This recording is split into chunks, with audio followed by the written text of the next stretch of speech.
लोकसभा निवडणुकीत ठाकरेंनी चंद्रहार पाटलांसाठी सांगलीचा आखाडा प्रतिष्ठेचा केला. इंडिया आघाडीत याच जागेवरून झालेला वाद हा थेट दिल्ली दरबारीही पोहोचला. ज्याच्यासाठी ठाकरेंनी मित्रपक्षांना अंगावर घेतलं, त्याच चंद्रहार पाटलांनी वर्षभरात ठाकरेंची साथ सोडत शिंदेंना साथ दिली. आता या चंद्रहार पाटलांना ते जरी पहलवान दिसत असले तरी ते कच्चं मडकं.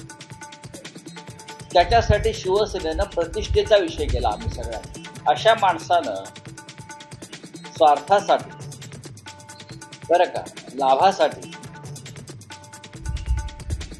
बेईमान व्हावं, याला मी बेईमानी म्हणतो. खरं तर लोकसभा निवडणुकीपूर्वी चंद्रहार पाटील यांनी संजय राऊतांच्या माध्यमातून ठाकरे गटात प्रवेश केला. संजय राऊतांनी चंद्रहार पाटलांसाठी सभा घेत वातावरण तापवण्याचा प्रयत्न केला. मात्र त्याच डबल महाराष्ट्र केसरी चंद्रहार पाटलांनी शिंदे गटाचा धनुष्यबाण हाती घेतलाय.